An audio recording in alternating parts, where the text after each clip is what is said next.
అయితే మ్యాకవెల్లీ అని ఒకతను చాలా గ్రేట్ పొలిటికల్ సైంటిస్ట్, అంటే ఒక ఫిలాసఫర్, ఒక పొలిటికల్ అనలిస్ట్ ఆర్ స్ట్రాటజిస్ట్. ఒక రకంగా చెప్పాలంటే ఒక పొలిటికల్ స్ట్రాటజం, రాజకీయ వ్యవస్థను ఎట్లా నడపొచ్చు అనే దాని మీద ద ప్రిన్స్ అనేటువంటి ఒక గ్రంథాన్ని రాసినాడు.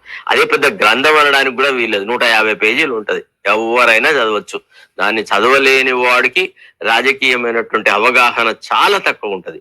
నేను టుడేస్ యంగ్స్టర్ జనరేషన్స్ కి సలహా ఇస్తాను, ఖచ్చితంగా మీరు ద ప్రిన్స్ చదవండి. ఒక తెలుగు అనువాదాలు దొరుకుతాయి. ఒకవేళ దొరకకపోతే ఎవరైనా మీరు ద ప్రిన్స్ దొరకట్లేదు సార్, మాకు ఈ పర్టికులర్ చాప్టర్ లో ఏముంది చెప్పండి, లేకపోతే ఇంకేదన్నా ఉంది అని చెప్పండి అంటే నేను చెప్తాను.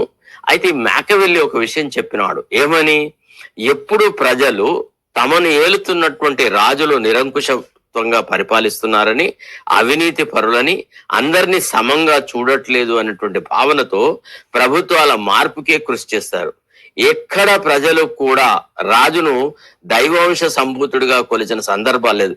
కేవలం ఇతిహాసాలు, పురాణాలలో రామరాజ్యం అది ఇది అని మనం చెప్పుకున్నా, ప్రజాస్వామ్య దేశాలలో ఎక్కడ కూడా ఈవెన్ నిరంకుశ ప్రభువులు కూడా ప్రజలందరినీ సమంగా చూడలేదు.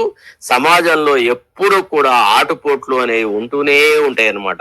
సో ఆ ఆటుపోట్లకు గురైనటువంటి ప్రజలు ఈ ప్రభుత్వం మారితే కొత్త ప్రభుత్వం వస్తుందనేటువంటి ఒక ఆశలో, ఒక ఆలోచనలో ఏం చేస్తారు, ఉన్న ప్రభుత్వాలను కూల్చి కొత్త ప్రభుత్వాన్ని ఎన్నుకుంటారు.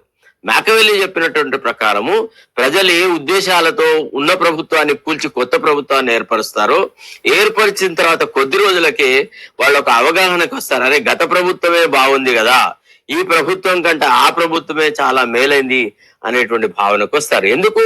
తర్వాత ఎవరైతే ప్రజాభిప్రాయంతో ఒక ప్రభుత్వం ఏర్పడుతుందో వీళ్ళు పరిపాలనలోకి రాగానే అసలు ఆ ప్రజాభిప్రాయాన్ని ఏర్పరిచిన వాళ్ళను ముందు బొంద పెడతారు.